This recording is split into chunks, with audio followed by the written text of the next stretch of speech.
In part 4 of my series here, this is where we ended it. I was showing you this part on the CAD program, and basically this is me building it on the mill.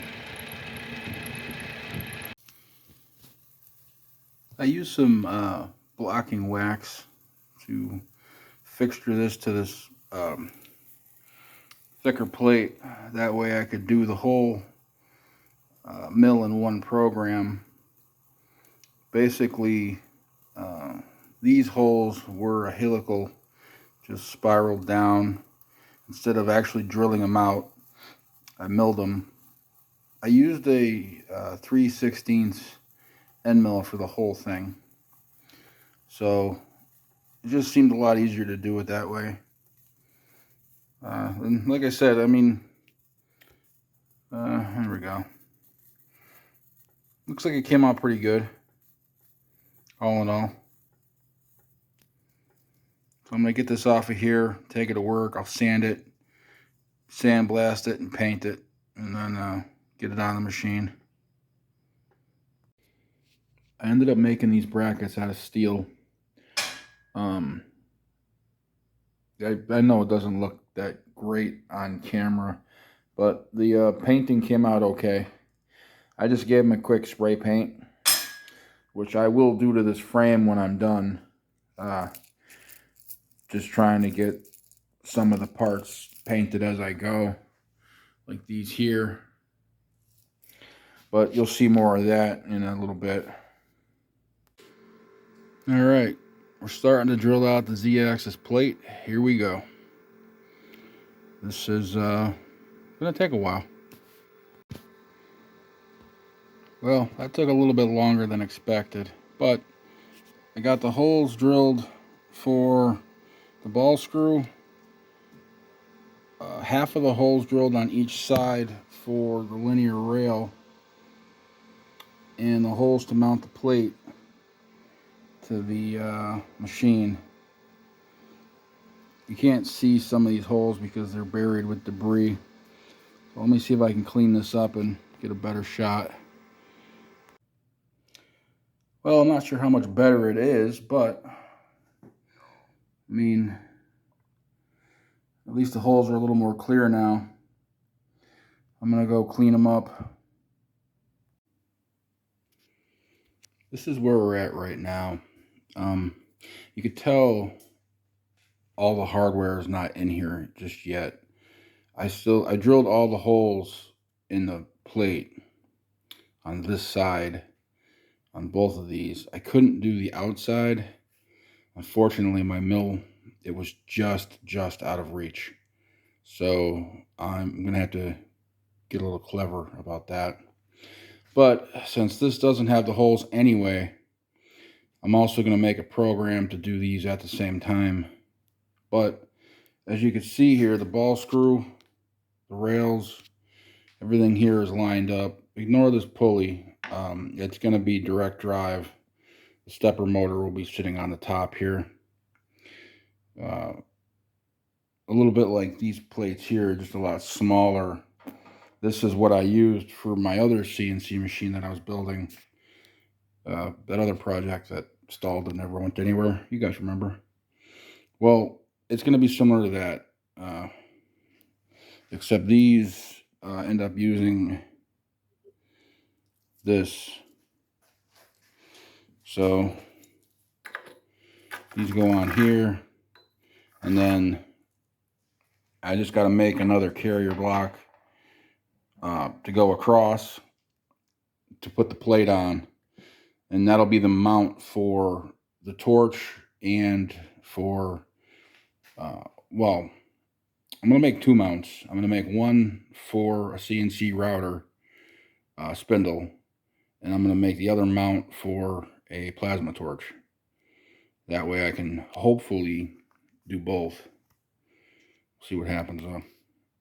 I'm optimistic. Leave it at that. I made an error in ordering this aluminum. I meant to order 8 inches wide, and I ordered 6 inches. I'm guessing I was looking for the best price and I lost track of what the heck I was doing. So, though the 6-inch would work, I just don't think it's wide enough to do everything I want to do. Let me show you the difference. There we go. This is the 8-inch wide that I have for the other CNC. You know, I just think that 8-inch would be a little better. So, unfortunately, it puts the project off another week, but nothing I can do is what it is. I might end up using this. I don't know, just to keep going, not lose momentum. In fact, I suppose this could be for the plasma torch, and then I'll order the 8-inch and design that specifically for the router. You know, maybe that's what I'll do. Anyway, that's where we're at. All right, guys, talking a bit. Right now, I'm drilling out for the ball screw mount and for the linear rail mounts. It's not a lot of screw holes, but they've got to be lined up perfectly, because basically this is going to be what keeps everything going straight. So after this, I end up countersinking them with a countersinking bit, and I go down 7 millimeters on that.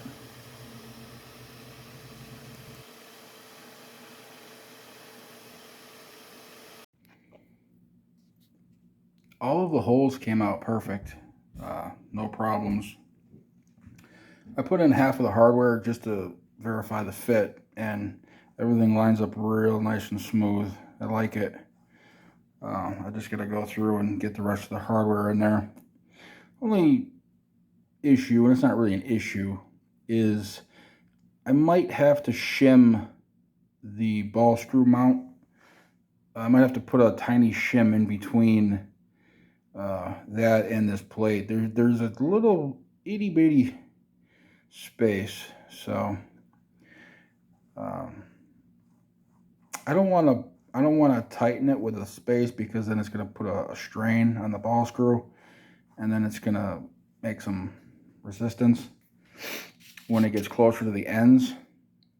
But anyway, for now, what's next is I got to get this pulley off, and then I'm going to make a bracket for the stepper motor. All this is probably going to be is an L bracket that comes up. I will put slots in it so I can adjust the motor. And it's just going to be direct drive to the Z-screw. That's it, nothing fancy. As you can see, like I was saying before, this plate is small. It's a 6-inch plate. So, you know, you add on another 2 inches. Hang on, I don't want to keep harping on this, but, you know, you add on another 2 inches, and I just think that's going to be a little bit nicer. Maybe even a little bigger than that, but I don't know. For now, it is what it is. I'm not going to worry about it. Once this is done, I'm going to make a mount for the plasma torch. It'll probably be some cockamamie, whatever. It'll come down with another L shape and a hole, and maybe a clamp just to hold the plasma torch. Doesn't have to be fancy, it just has to work. Alrighty. Hope you don't mind my dirty desk, but I went upstairs so I can try to figure this out and maybe make some a CAD program. Basically, I have to make a stepper motor mount now, so I've got to try to line everything up. So what I started doing was just a generalization of, you know, where the motor is, the thickness of the plate, so I can design a bracket. I'm going to pull the motor out a little bit.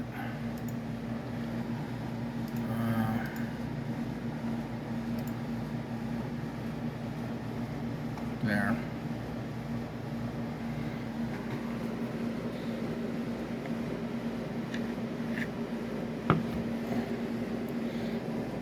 Basically measure the distance between, you know, here and here.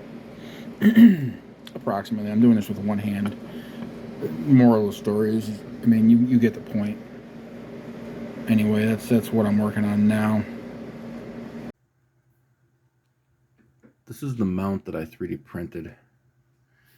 Looks like it came out okay.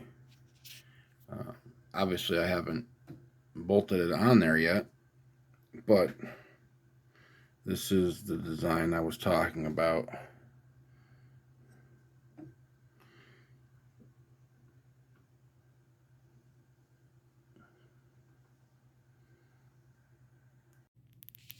And yes, I already know. Oh my God, what a mess.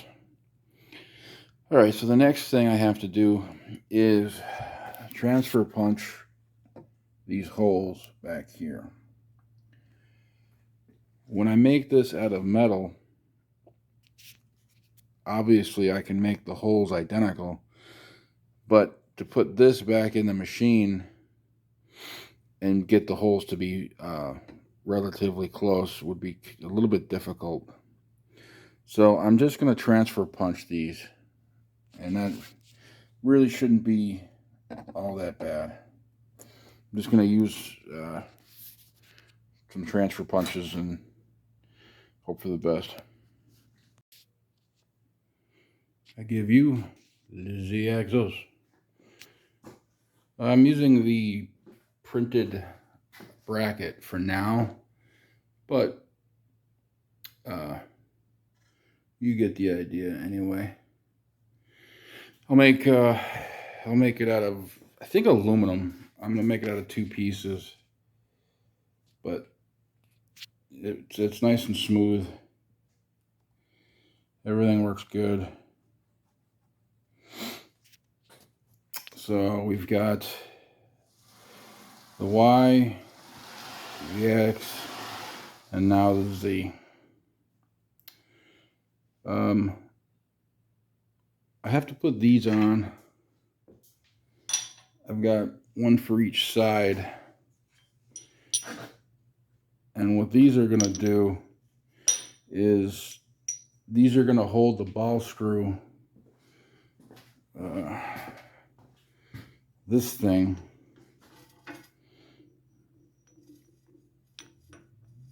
I mean, no way you could see it, but these are the screw holes for this. And then for the other side as well, for the single, I mounted them. I'm going to mount them so I can make it adjustable. I can go up and down on both sides, just in case, you know, I need a little bit of flexibility, since I will be doing this by eye and a drill. And let's face it, that's not exactly the most precise way to do something. So, all right, see you in a bit. I ended up making this part for the stepper motor mount, 2 pieces. The back plate and the front plate. And there's holes so they can be bolted together. I'm going to do this out of aluminum, I believe. That'll be the easiest. I could do it out of steel, but it would be quicker and easier just to do it out of aluminum.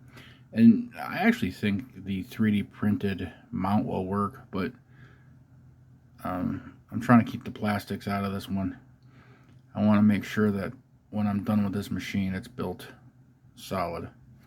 So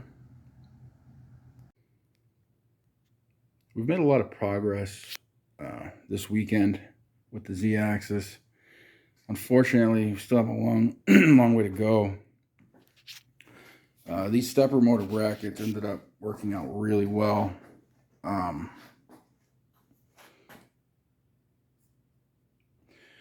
think I'm going to have to buy another stepper motor. For some reason, I can't seem to find the other one that I had laying around. But I suppose that's neither here nor there. I mean, in any case, the project's going along pretty good. I just wanted to get an update onto YouTube. Trying to do one a week doesn't always work out, but you know, whatever. Do what you can. Anyway, hope everybody had a good weekend, and see you guys next weekend.